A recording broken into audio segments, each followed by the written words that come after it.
The way you love yourself is the blueprint for every single relationship in your life. How you love your partner, how you parent your children, how you show up in friendships, how you handle conflict, how you recover from failure. Everything flows from this one source. And if that source is broken or if it is empty, everything else suffers. So today we're talking about self-love.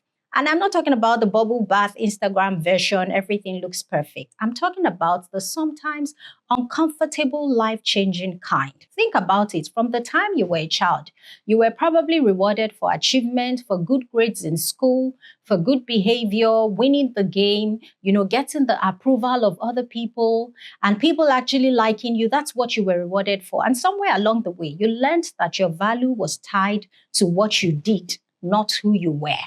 So now, as an adult, your brain automatically looks for external validation.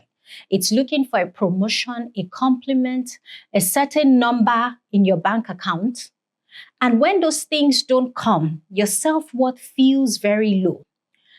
This is an example that I think everyone will relate to. Imagine you post something on social media. You spend time working on it, you cared about it, and then nobody likes it. Nobody comments on it. How do you feel? If you're like most people, you feel a little less seen. You feel a little less valuable. You feel like you are not enough or you're not doing well enough. That is because you have been trained to measure your worth by external feedback. But self-love does not live in the external feedback or the external factors. It lives inside of you, and building it means retraining your brain to look inward first. So this is where I'm going to get very personal. I'm a marriage therapist. I help people navigate some of the most complex emotional terrain of their lives every single day. And I will tell you honestly, I have had seasons where I was pouring into everyone around me and had absolutely nothing left for myself. I was showing up for my clients, showing up for my husband, showing up for everybody, helping people solve their problems. And somewhere in the middle of all of that showing up, I had stopped showing up for myself. And the irony is that the emptier I got, the harder it became for me to give the very thing I was trying to give to other people, because you can't pour into other people from an empty cup. So if you're sitting here thinking, oh, I know I should love myself better, but I don't even know where to start. I understand that, I should give myself the best, but I don't know how to do it. This is why we're having this conversation today. So let's start with the first thing I want you to know. Self-love is not selfishness. Even the Bible doesn't tell us to love people more than ourselves. It said you should love your neighbor as yourself. So self-love says, I also matter. I exist too, and I need to give myself the best. Selfishness takes from others. Self-love fills yourself up first so that you have something to give for others. Right? When you get into an airplane, they tell you that if there's an emergency, you should wear your own mask first before you wear another person's mask. It is the same thing in relationships. You cannot pour from an empty cup. And pretending you can is actually not love. It is going to make you burn out. It is going to make you get exhausted and frustrated. So let me bring this into relationships specifically, because this is where I see it happen a lot of times. I have sat with women and men in my sessions who gave everything to their relationships.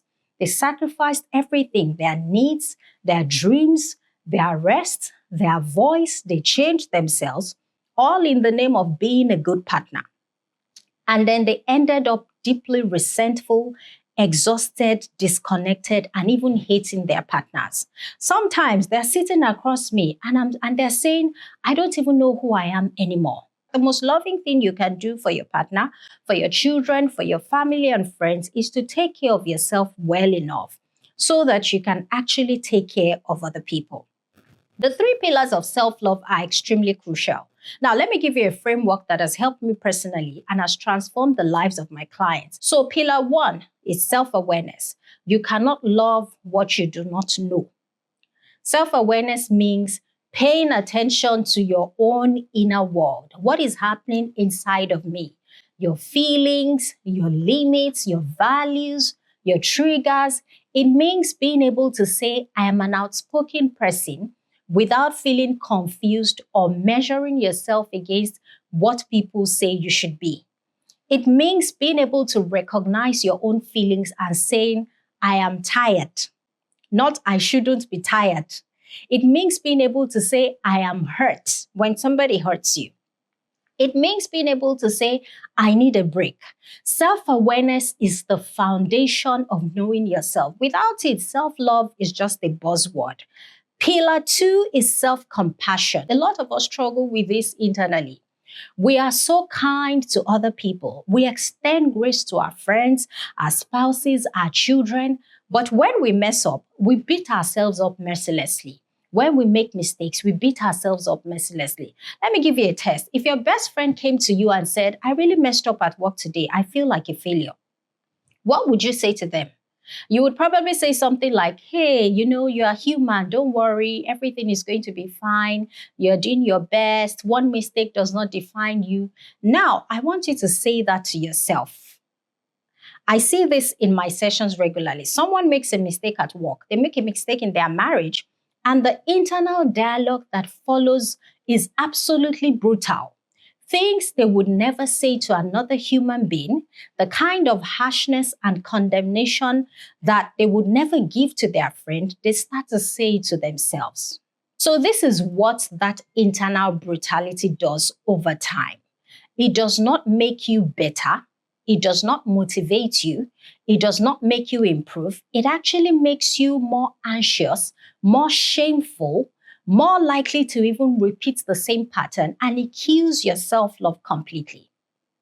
So this is what I am saying. You have to be compassionate with yourself. This means treating yourself with the same kindness you would offer someone that you love, with the same kindness you will offer a stranger that you see on the road that's going through a difficult time.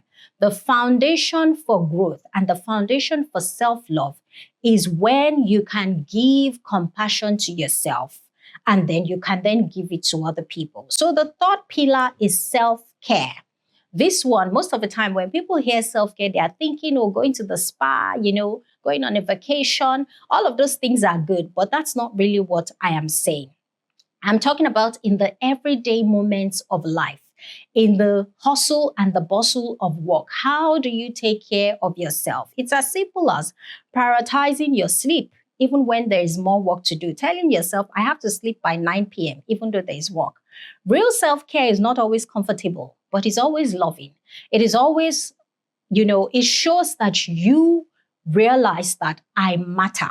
Self-care is basically sometimes just sitting alone and saying that today, I don't want to talk to anybody. I want to have some time for myself. I want to breathe. I want to take care of myself. I want to take a shower. I want to read a book. I want to prioritize myself. So now let us get practical because you have heard the theory. Now let us talk about what you can actually do. Number 1, pay attention to your inner voice. For 1 week, I want you to notice how you talk to yourself. Are you harsh? Are you critical? Are you dismissive? Or are you kind? You do not have to change it immediately now. Just notice it. Notice what you're saying to yourself. Awareness is always the first step to change. Number 2, start with a small win list. Every night, write down one thing that you did well today. It could be as small as I made a healthy meal today, or I was patient with my kids today, or I finished that report today, or I took a walk instead of scrolling on social media. Your brain is wired to remember the negative. You have to train it to see the good in yourself. Number 3, stop asking for permission to rest. Some of us wait until we are completely exhausted to rest. I used to be like that. We feel like we have to earn rest. In fact, I used to feel guilty for resting until I realized that rest is not something I need to apologize for. Rest is a requirement for a healthy life. Number 4, set one boundary this week. Is there a conversation you've been avoiding? A yes you have been wanting to say, or somebody you need to say no to? Set one boundary. Set it kindly but firmly, and notice how it feels to actually honor yourself. Number 5, speak kindly to yourself out loud. I know this one may sound uncomfortable to you, but it works for me. I look in the mirror and say to myself, I am proud of you, or you are doing better than you think, or you look beautiful, or your brain, you're allowed to be imperfect. Say good things to yourself. When your brain hears what it is good repeatedly, it starts to believe it. So, what does self-love actually look like in relationships? Because I like to tailor everything down to relationships. So self-love is not just about how you feel about yourself in isolation. It is also about how you relate to everyone around you. And this is where things get a bit personal for me as a marriage therapist, because what I have noticed is this consistently. The couples who struggle most with intimacy and connection are usually the couples where one or both partners have a deeply broken relationship with themselves. This is just a hard truth to hear. The person who cannot receive a compliment cannot usually receive love fully. The person who beats themselves up for every mistake will do the same thing to their spouse. So it's a chain cycle most of the time. You cannot give love if you don't fully have love inside yourself. The person who has never learned to set boundaries cannot set healthy boundaries in a relationship either. And so they either give too much until they deeply resent their partner, or they shut down completely and they give too little to protect what they have. So self-love is not a solo exercise. It is the foundation of a healthy relationship. It's the foundation of the relationship you will ever have. This is what it looks like when self-love is working.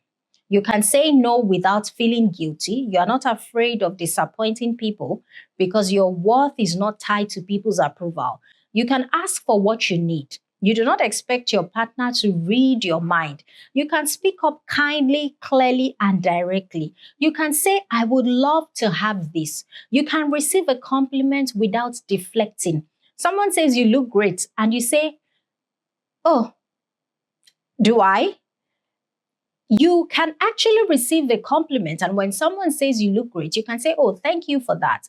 Because you understand that your worth is not tied to what people say. It ties to what you already know. You do not stay in friendships, romantic relationships, or situations that constantly drain your soul because you know you deserve better and you actually believe it. When you love yourself well, you choose better. You communicate better, you forgive better, you love better, genuinely from a heart that is full of love, not from a desperate one. So you see how self-love is the foundation of everything. It is the foundation of every real connection, real intimacy, and real love that you would ever have. Now, let me finalize by asking you these questions. How do you see yourself today? How do you value yourself? How do you measure yourself? Do you measure yourself by what other people say, or by what social media says, or by what people think about you? If that is you right now, this is a challenge for you to start to practice small daily acts of kindness towards yourself every day until they become second nature to you.